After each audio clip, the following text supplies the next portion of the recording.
Hello and welcome to Bad Archery Advice, brought to you by Sure Shot Archery. My name's Anthony, and I am a 45-time Wii Archery gold medalist, and I'm going to give you advice on how not to shoot archery indoors.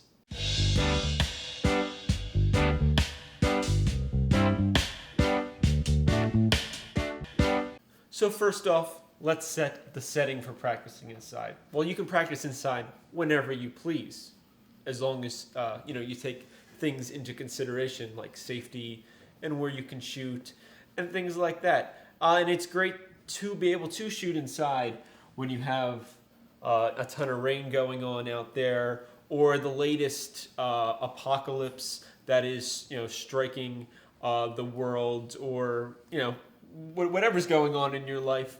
Knowing how to practice inside is really great. Well, I'm going to show you how not to practice inside, the things you probably should not do. So, definitely don't take any of these things that I'm saying into consideration unless you're actually thinking about doing them. Then don't do them and just be entertained, hopefully, by this video, or educated. So with that, we're going to get into our first area, and that is safety. Everyone's favorite.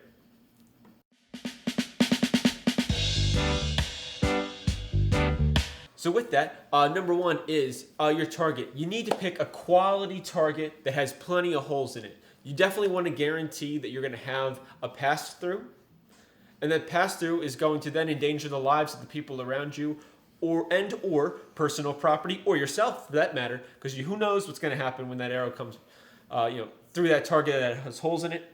So with that, you definitely need to check your target.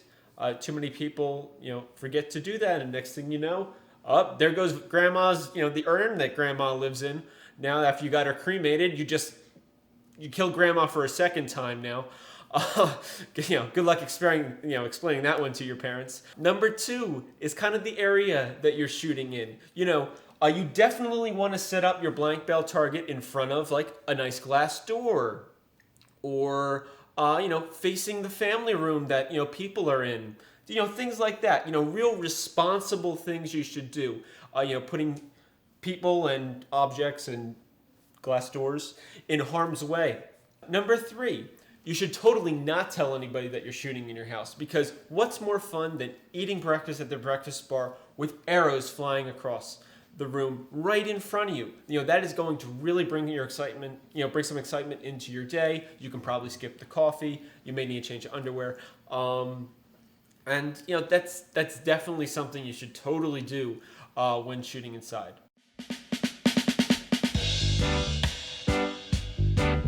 Number two, the room. The room you have, the space inside, because you can't shoot outside because the end of the world is occurring. Most people probably don't get higher or longer. Well, I guess you could shoot up. You don't get longer than about 9 meters, 10 yards, about half of an 18-meter distance.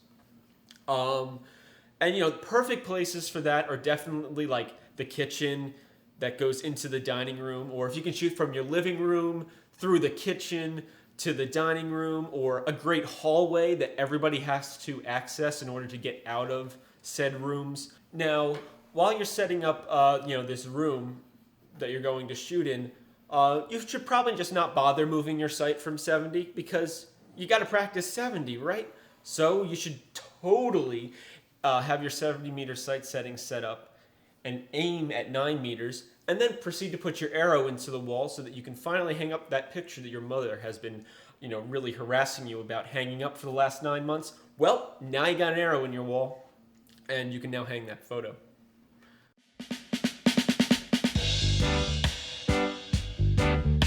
Now for number three, blank bale. If you go for blank bale, you should totally pick the biggest target you have. I prefer to go with a 70-meter target, that 122, that big face, and then proceed to shoot the best group you can. And make sure you bring your phone to put up pictures for Instagram to show all your friends how great you shoot at 70 meters. Not only does it make you feel good, but other people actually think you can shoot. Now, at this point in time, you're shooting blank bail. This is a perfect time to completely reinvent your form. You should tear everything down and build it back up in the image that you think is going to win you that gold medal at the Olympics.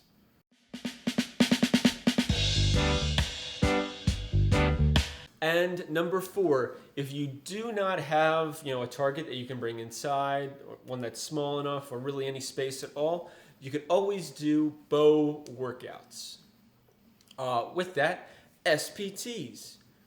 And the most effective way to do SPTs is with your bow upside down.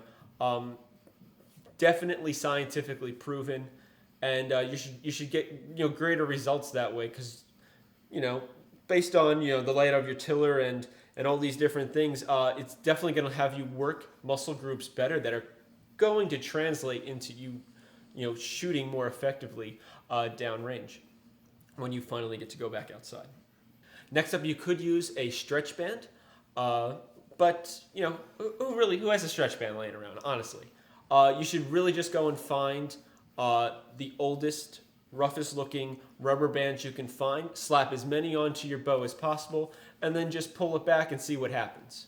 The most important step of all when you're shooting indoors, and this is regardless of the distance, if you have room or not, or you're just pulling your bow back, you need to go and put your tiller bolts all the way in, and or also find the highest poundage limbs possible, so that you gotta beef up. You need at least an extra 10 pounds to your draw weight in order to make this effective, because you're inside, right? This calls for drastic actions, so we definitely need at least 10 more pounds on your draw weight, and that is totally going to bring out the best form.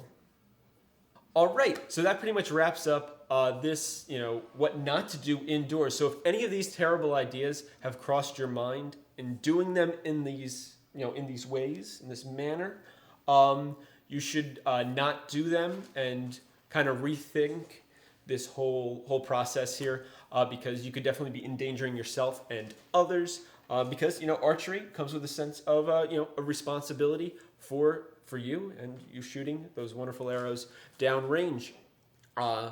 Your family, your neighbors, and your neighbor's cat is also going to thank you for being responsible. So with that, enjoy shooting indoors. Hopefully this is entertaining and educational to a degree.